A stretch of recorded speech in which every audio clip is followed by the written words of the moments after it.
Here's a riddle for you. Which California specialty crop do consumers spend over $250 million on each year, but never eat?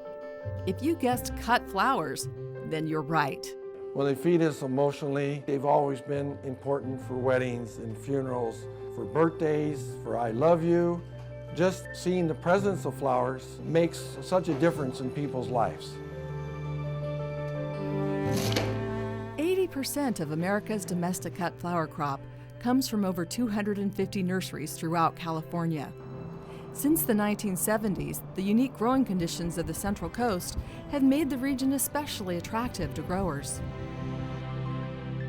This particular region in Santa Barbara County, Carpinteria Valley, is really the flower basket of the United States. And the reason for that is that you have a very fertile environment, both in temperament and in the infrastructure that's been put in place by generations of flower farmers who have invested right here. Carpinteria's annual greenhouse and nursery tour is the perfect opportunity to meet the farmers, learn their secrets, and experience the beauty that they cultivate behind the greenhouse glass. Who wouldn't like coming out here and seeing these beautiful flowers? And of course, everyone's eager to learn from the experts how to care for their precious blooms. These are Gerber daisies, and because they're grown at Ocean Breeze, they will last you 2 weeks. Make sure that you put a little bit of bleach in there. It kills the bacteria, and bacteria kills Gerber daisies. Well, I appreciate you coming because this is our love and our life, and we want people to see what we do. Renee Van Wingerden is the second-generation owner of Ocean Breeze, growing chrysanthemums, Gerber daisies, and oriental lilies in 38 acres of greenhouses in Carpinteria Valley. The plants you see on your right-hand side, these were planted this morning. 13 weeks later, these will be the same as the flowers you see laying on the grid over there.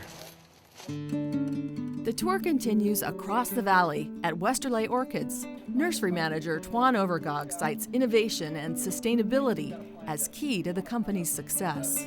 We heat these greenhouses with natural gas. The exhaust is CO2, and we capture that CO2 and we put it back in the greenhouse so the plants can absorb and grow faster with, as opposed to sending it directly into the atmosphere. My father started Westerly Roses here about 35 years ago now. He was the first person in the United States to go large scale into growing hydroponically, that is to say, not growing in the soil but growing in an artificial medium. Then around 2000, we started looking at different things to grow in here because the rose market had gotten more competitive. So within a couple of years, we entirely turned the whole company around and started producing orchids.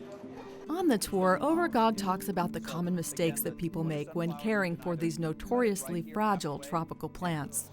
They think it's a tropical plant, so they want to water it a lot. They want to overwater it. And I hear folks say, I watered my orchid every day, why did it die? Well, because it drowned. How long your flowers last can also depend on how far they've had to travel from farm to florist. Information that's not readily available to the consumer. One of the issues we faced is the anonymity of flowers in the marketplace. People are caring a lot about where their food comes from, and what we're seeing is an interest and opportunity for people to care about where their flowers come from, and that equates to freshness. So California Grown has been a huge program for us in being able to help consumers understand source of origin, because origin matters. And we believe buying locally grown flowers, American grown flowers, California grown flowers, makes a big difference. It matters not only to the freshness of the flowers, but it matters to the community in which these flowers are grown. And that's where we really are focused on helping tell that story.